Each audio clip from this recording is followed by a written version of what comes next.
Hi, friends. This is your pal Scott Garibay, and today we're going to talk about Dungeons and Dragons, and we're going to talk about a mortal revelation that I just had. Um, and I had this mortal revelation based on a discussion with um, Professor Dungeon Master. And let's dig into this. So I'm bringing something profound today, something that it was this mortal revelation came to me yesterday, right? Now, first of all, let me define what a mortal revelation is. So, I'm an evangelical Christian. I believe in prophetic revelation, right? And immortal revelation, right? So, something is so the entire Bible was revealed to man, and God was like, write that in a book, right? And they did, right? That was immortal revelation, right? And then also God did prophetic revelations. A mortal revelation is being in the proximity of a genius, that's starting your mind in a new direction, and then a truth being revealed to you because you're thinking differently. So yesterday I had a mortal revelation. All right. And so I met Professor Dungeon Master at Philadelphia Area Gaming Expo. It was a really important moment in my life. I've done multiple, you can find them right here on this video. I've done these shockingly aggressive videos saying Professor Dungeon Master is wrong by no less than 10 topics, right? I have been I have verbally sparred with Professor Dungeon Master, and he hasn't even thrown a jab back, right? Like, because he's got 100,000 subs, he doesn't need to worry about me, right? And so I met him, and I'm there at the Philadelphia Area Gaming Convention. I screw up my courage and I go to his panel, and when it comes time to ask questions, I raise my hand, saying, hey, maybe he'll be kind. And man, oh man, was he kind. He was like, Scott, and I was blown away that he knew me. He knew me immediately. He took my question, he answered my question, and as soon as the panel was done, he came over, he sat down next to me, and he said, let's take a selfie together. And I took a selfie with him. He took a selfie with me.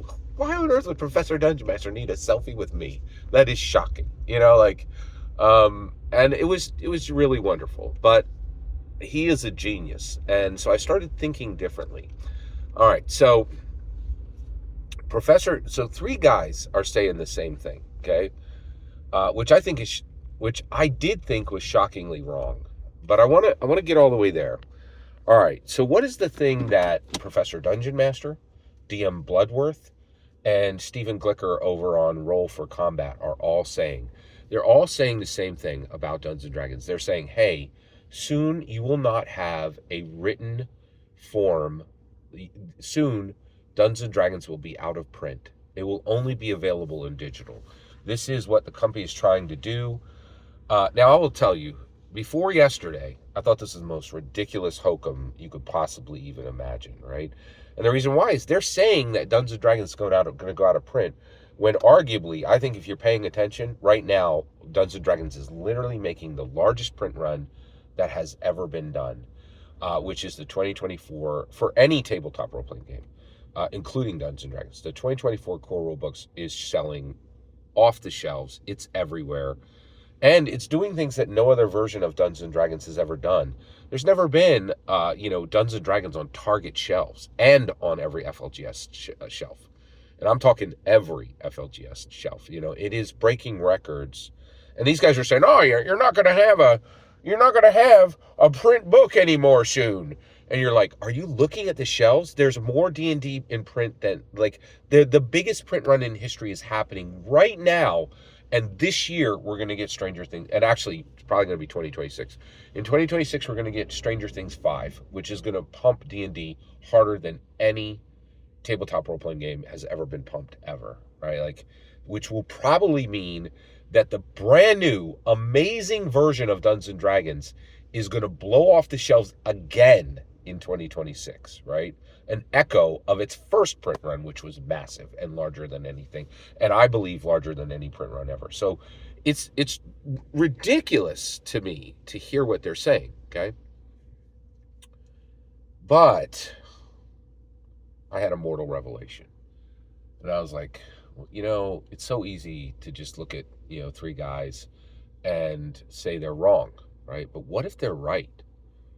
And for the first time, because I had met Professor Dungeon Master, I truly believe my brain is clicking in a different gear because of meeting him. Because one of the things is that it proved to me is that I could verbally spar with people, which is kind of a profound thing. Like, I've tried to in the past, and others just had no capacity for it. But Professor Dungeon Master does have a capacity for it. And oh, and by the way, when I say he doesn't address me, he never addressed me on his channel. He actually doesn't address almost any other channels on his channel very often, except for like, well, there's one avenue, but generally he's not a drama channel. He doesn't talk about other channels. And I don't believe I'm a drama channel either. I have some videos where I'm like, this person's wrong on this issue, but I have such a volume that that's not even 10% of what I do, right? So, but this really blew me away. And okay, and here you go. Here's the mortal revelation, and this is going to change your life, and it's going to change my life. I believe. All right, here we go. What if Professor Dungeon Master, DM Bloodworth, and Stephen Glicker are all right, and Dungeons and Dragons goes out of print? Does that mean we'll have no more print copies of Dungeons and Dragons? No, no. It'll still be in print. Even if Hasbro chooses not to print Dungeons and Dragons and only put it on D&D Beyond, there will still be two types of print versions of Dungeons and Dragons. Hand-scribed copies. Why will that happen? Because of me. Because of me. And because of history and my understanding of history. So let me explain this to you. So Dungeons and Dragons is, in my opinion, best understood as religion for seculars. It's a secular religion. That's a profound statement, and I've discussed it here significantly. It's not, it can't get you to heaven. There's no eternal salvation available through Dungeons and Dragons. But there is transformation available through Dungeons and Dragons, personal transformation. What's really, and if you're like, wait, Scott, how could you be talking about Dungeons and Dragons as a secular religion? Well, because of historical inversion, right? So let's talk about historical inversion.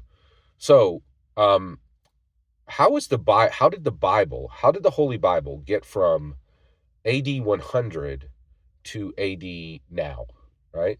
Well, it was carried here for about 1400 years exclusively by the Catholic Church.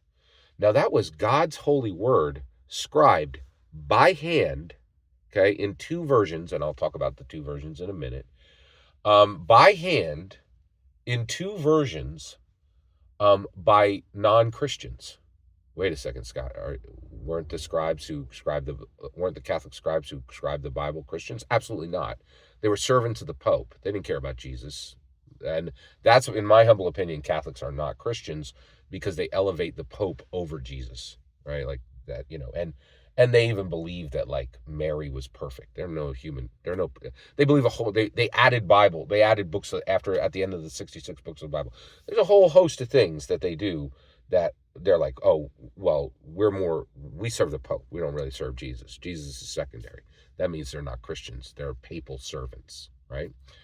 But I owe them, as an evangelical Christian, I have the Holy Bible today because they're non-Christian scribes perfectly scribed the Christian Holy Bible, okay? Get this. I'm a Christian scribe. I am a Christian, but I'm going to scribe your non-Christian text, Dungeons and Dragons. When Dungeons and Dragons is stopped being printed, I will scribe it. And I'll do exactly what the Catholic scribes did. I'll make a verbatim version and an illuminated version, right? The verbatim version will be simply the text that is on D&D Beyond. I will write it out by hand, right? I will scribe it. And then I'll make an illuminated version, which is interpretive and beautiful and contains a lot of art, right? I will scribe it with my own hands. So D&D will never be out of print because I will be the first Christian scribe to scribe the non-Christian words of Gary Gygax, Dungeons and Dragons 8e. let's say that's the version that there's no printed version of, I will hand scribe it. I'll do the verbatim version and I'll do the illuminated version. And then when I'm done, I will not sell them.